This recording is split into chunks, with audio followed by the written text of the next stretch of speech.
What if death were less a severance and more an invitation to a grander existence? Imagine the final breath not as an end, but as an opening, a doorway into a profound journey beyond what we've known.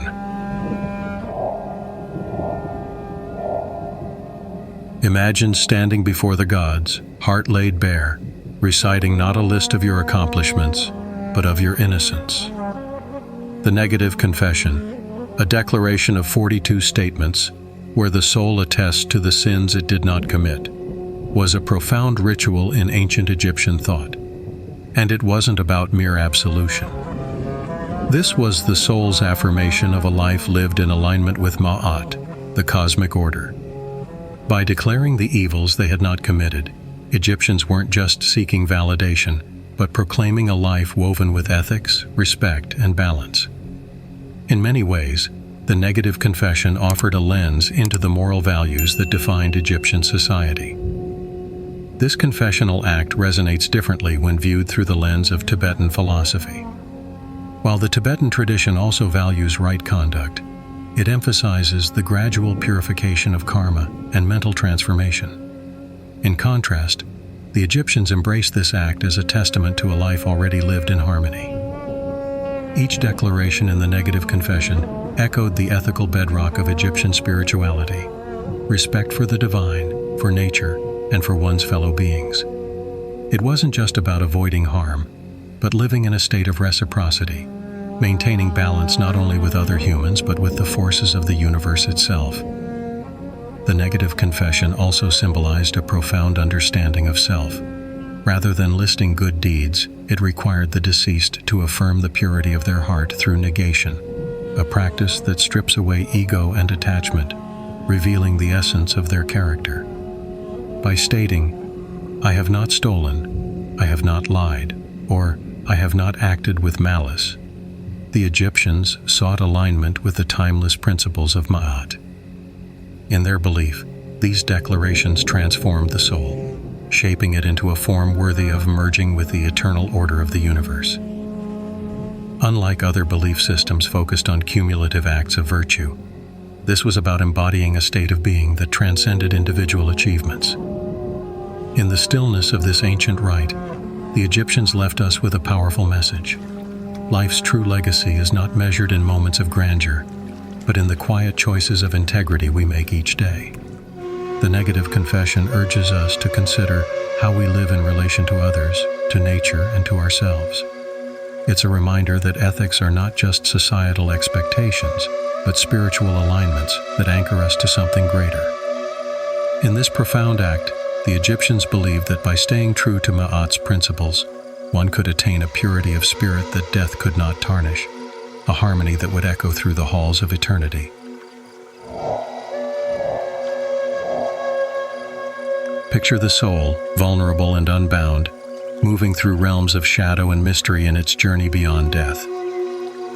The Egyptian Book of the Dead, or the Book of Coming Forth by Day, is filled with spells, ancient words believed to hold the power to protect, to guide, and even to transform. These aren't mere incantations, but spiritual armors crafted for the soul's most crucial journey. Every phrase, each spell, is imbued with the wisdom of a civilization that understood life and death as deeply intertwined forces, with language as the bridge between worlds.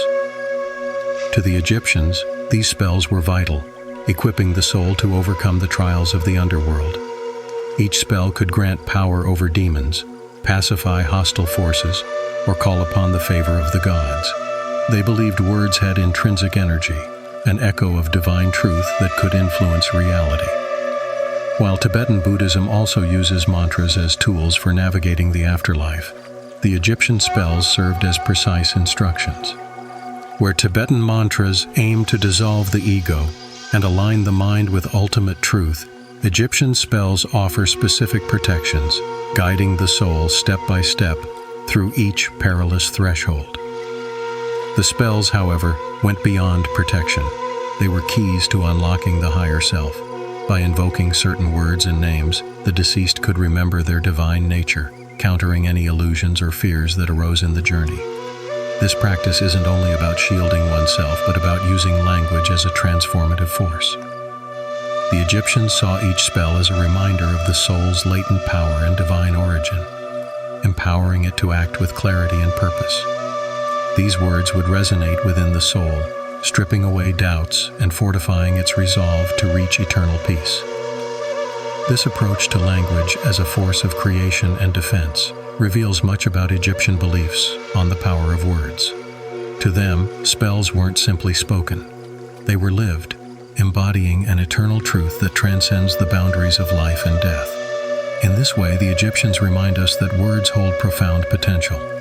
Each spell within the Book of the Dead serves as a testament to the power of intentional language, a force that can bridge realms, transform consciousness, and guide us toward the ultimate mystery. For the Egyptians, these spells were both maps and companions, lighting the path in a journey that each of us, one day, will undertake.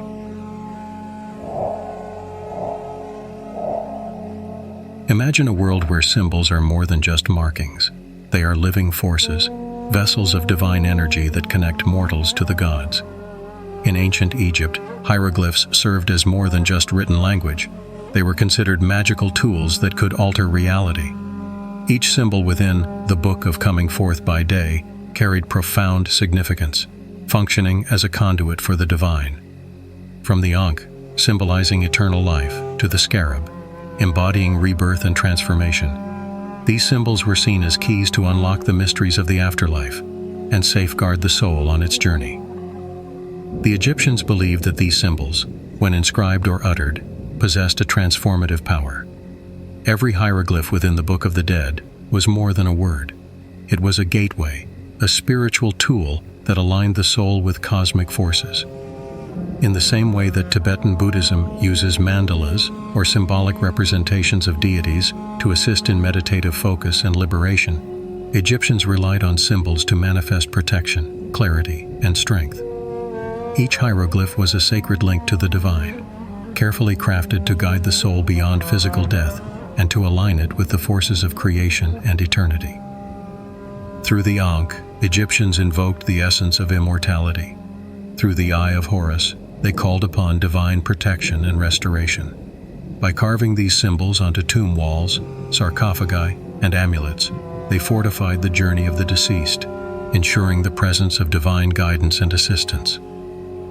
These symbols didn't just represent ideas. They held an active, energetic presence, capable of influencing the very fabric of the afterlife. In this sense, hieroglyphs were not passive relics of language but alive, vibrating with the potency of the cosmos and the wisdom of ages. For the Egyptians, symbols and hieroglyphs provided not only practical guidance for the deceased, but also a spiritual compass for the living. The act of writing or inscribing these symbols was itself an offering, a sacred ritual that acknowledged the divine nature within all beings. Just as the Tibetan mandalas draw practitioners into deeper understanding and alignment with universal energies, the Egyptian symbols connect individuals to the eternal cycle of life, death, and rebirth. In both traditions, these symbols remind us of the invisible threads that bind us to something greater than ourselves, a profound reminder that in life or death, we are not alone on our journey. In ancient Egyptian belief, the soul's journey beyond death was deeply intertwined with the physical preservation of the body. This sacred duty fell to Anubis, the god of embalming and protector of the deceased, who guided the soul through the mysteries of the underworld. Unlike Tibetan Buddhism, which emphasizes mental and spiritual liberation from the physical form, the Egyptian view revered the body as a vessel that the soul might one day need again. Anubis's role was not only to shield the dead from harm, but to ensure that the body was carefully preserved, a crucial step toward a harmonious afterlife. The Egyptian ritual of mummification, overseen by Anubis, was an intricate process designed to safeguard the body's physical integrity, seen as essential to the soul's stability in the afterlife. Every stage of embalming was rich with symbolism and invocation, reflecting a belief in the interdependence of body and soul, even beyond death. The preservation of the body allowed the soul to return to it if needed, for the Egyptians believed that the Ka, life force, and Ba, individual personality, required an anchor. This stands in contrast to Tibetan teachings, where mental preparation and detachment from the physical form are paramount to navigating the bardos. Anubis himself embodies this connection between the physical and the spiritual. With his jackal head and human body, he represents a bridge between worlds, the threshold guardian, who ensures that the soul's journey through the realms of the dead remains protected. Unlike deities that punish or judge, Anubis serves as a guide, helping the deceased safely pass through the trials of the underworld. In Egyptian iconography, he is often depicted overseeing the mummification process or standing at the scales during the weighing of the heart ceremony, symbolizing his vital role as the custodian of both body and soul. In the Egyptian worldview, preserving the body was akin to preserving the soul's chance at eternal life. It provided a stable foundation from which the soul could navigate the spiritual trials ahead. This reverence for the body reminds us of the Egyptians' holistic approach to existence, where life and death were bound in a seamless continuity. Through the lens of Anubis, we see that for the Egyptians, the physical and spiritual were two halves of a whole, each essential to the other. This belief underscores a timeless lesson, that in honoring our physical existence, we may also honor the spirit, bridging the gap between worlds and preparing for the journey that awaits. In the Egyptian vision of the afterlife, one of the most profound and challenging trials is the crossing of the lake of fire, a realm where the soul's purity and resilience are put to the test. This lake, blazing with divine fire, is not meant as a punishment, but as a passage, a purifying flame that burns away the impurities and illusions accumulated through life. Here, the Egyptians held a view that resonates with the Tibetan concept of karmic purification, where one must face inner burdens and unresolved attachments to proceed toward enlightenment. This trial is transformative. It demands the soul to confront all it has carried, all it has become. Egyptian philosophy teaches that only the courageous, those willing to shed falsehoods and embrace their true essence, can make it across the lake of fire. Just as Tibetan Buddhists view the bardos as opportunities to overcome karmic illusions, Egyptians saw this lake as a crucible for the soul's purification. It strips away ego, fear, and deception, leaving only the essence of the self, refined and ready for the afterlife's final stages. It is both a journey and a trial, where one's very substance is laid bare. Unlike Western notions of fiery punishment, the lake of fire in Egyptian lore holds a sacred purpose. It is a place of rebirth. Souls who cross it successfully emerge stronger, cleansed of life's weights and illusions. In this way, the lake of fire is less a threat and more a transformative portal.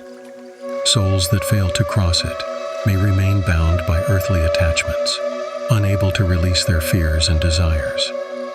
But for those who pass, it signifies a profound spiritual breakthrough, a stepping stone to a new and exalted state of being, where clarity and purity shine as beacons of their journey.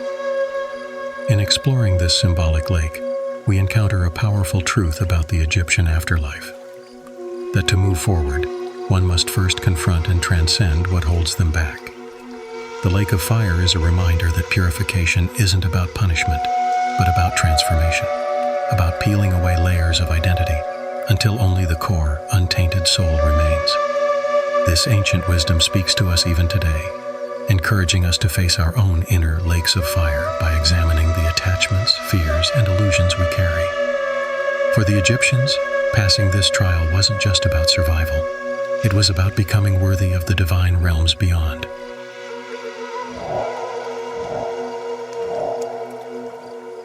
In the Egyptian afterlife, the ultimate destination for a soul that has passed through trials and transformations is the field of reeds, an eternal paradise unlike any other. Imagine a lush, vibrant land mirroring the beauty of the Nile's fertile banks, filled with golden fields, abundant crops, and crystal-clear waters. To the ancient Egyptians, the field of reeds was not just a dream, but a divine reality, a realm where the soul could experience a perfected version of earthly life without struggle, hunger, or fear. This paradise represents the fulfillment of one's spiritual journey, a vision of harmony where the soul, purified and freed from earthly burdens, finds eternal rest and joy. But the field of reeds is more than a tranquil sanctuary. For the Egyptians, this paradise symbolized the culmination of the soul's growth and enlightenment. Unlike the Tibetan view of nirvana, which offers a release from the cycle of life and rebirth, the field of reeds is a celebration of life's best qualities, now eternal and elevated.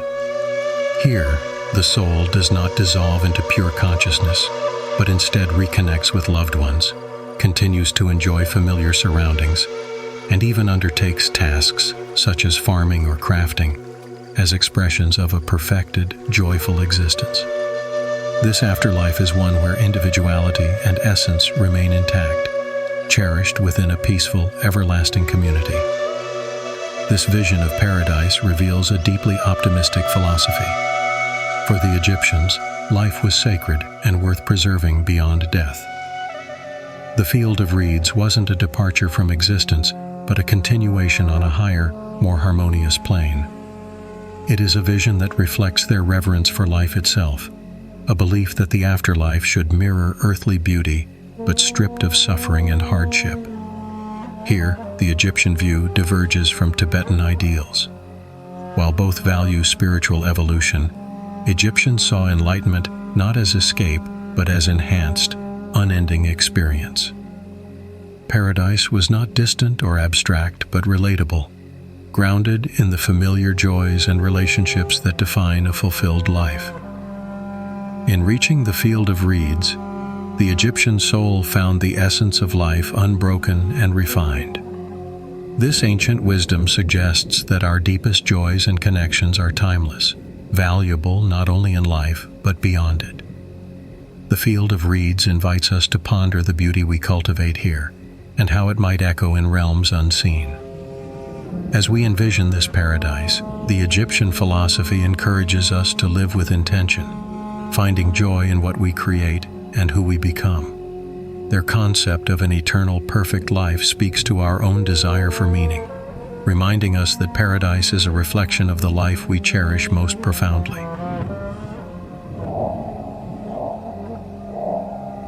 In ancient Egypt, names held profound significance, embodying not just identity, but the very essence of a person or deity. The Egyptian Book of the Dead teaches that knowing and using true names in the afterlife could empower a soul to navigate obstacles, command respect from spiritual beings, and even protect against potential harm. Names were more than labels. They were considered conduits of power, connecting the bearer to their deepest nature and the divine. Imagine a reality where simply invoking a name aligns the soul with cosmic forces, a spiritual passport through realms unseen. This belief that a true name could transform one's journey reflects the Egyptians' deep understanding of self-knowledge as a form of power.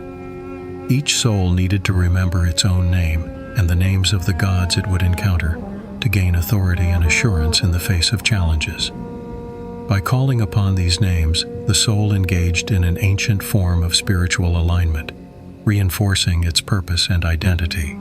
In many ways, this concept parallels Tibetan practices with sacred mantras, where words are vehicles for transformation and protection, grounding the soul in divine reality. However, the Egyptian approach placed special emphasis on identity, on knowing oneself as a way to navigate the cosmos with clarity and strength. In the Egyptian view, forgetting or losing one's name was a profound threat, for it meant becoming untethered in the afterlife, potentially fading into obscurity, or being susceptible to the unknown forces of the underworld. To the Egyptians, this loss of identity represented a deeper spiritual vulnerability. Their reverence for true names suggests an understanding that identity is not merely a mortal construct, but an eternal truth, one that must be preserved and honored in both life and death. For them, the afterlife was as much a journey of self-assertion as it was of transcendence, and to succeed, the soul had to be anchored in who it was at its core. Through the lens of the Egyptian Book of the Dead, the idea of true names invites us to reflect on the nature of identity and transformation. What would it mean to know one's true self so deeply that it could guide, protect, and empower through the unknown? The Egyptians saw identity not as something to be dissolved, but as a vessel of continuity, one that would carry the soul beyond the limits of mortal existence. This philosophy challenges us to honor our own unique essence, recognizing that what we cultivate in life, our values, connections, and self-knowledge, may be the very keys to navigating whatever lies beyond. As we peel back the layers of the Egyptian Book of the Dead, an unexpected realization emerges. This ancient text, despite its age, holds a mirror to our deepest existential questions today. At its heart, it is not just a guide through death, but a profound philosophy on how to live with purpose, integrity, and awareness. Its timeless wisdom transcends culture and era, reaching across millennia to remind us of universal truths about identity, morality, and the journey of the soul. This text is an invitation, not only to consider the afterlife, but to examine what it means to live a life that prepares us for that ultimate journey. In today's world, where distraction and superficial pursuits often eclipse deeper reflection, the Book of the Dead brings us back to fundamental questions. What is the purpose of life? How do we prepare ourselves for the inevitable unknown? The ancient Egyptians viewed each life as a preparation, a crafting of the self that could withstand the tests of eternity. This perspective challenges our modern, often transient mindset, asking us to cultivate qualities that endure: truth, compassion, and self-awareness. Like the Tibetan Bardo Thodol, which emphasizes detachment and understanding in life to ease the soul's transition, the Book of the Dead encourages a similar journey, though through self-assertion, moral integrity, and alignment with cosmic order. The Egyptian teachings resonate with those seeking more than just material success. The soul's journey through the underworld, facing trials, and seeking the field of reeds, all symbolize an inner journey that each of us undertakes in the pursuit of meaning. In their insistence on the preservation of the soul's identity, the Egyptians urge us to know ourselves at a core level, to understand what defines us and carries us forward, even when the physical fades away. This wisdom echoes the values found in diverse spiritual paths, suggesting that across cultures and centuries, there is an inherent recognition that life's true purpose transcends the visible, aiming for something eternal.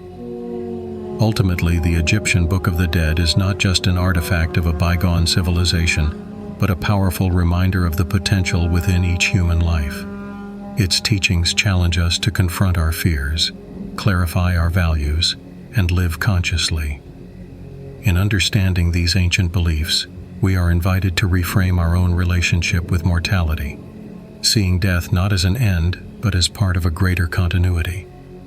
As we close this exploration, the question remains: how can we, in a world vastly different from ancient Egypt, apply these insights to lead lives that honor both our finite time and our infinite potential? Perhaps, by recognizing death as a motivator, we can shape our lives with purpose and gratitude, allowing the wisdom of the past to guide us into a future full of meaning.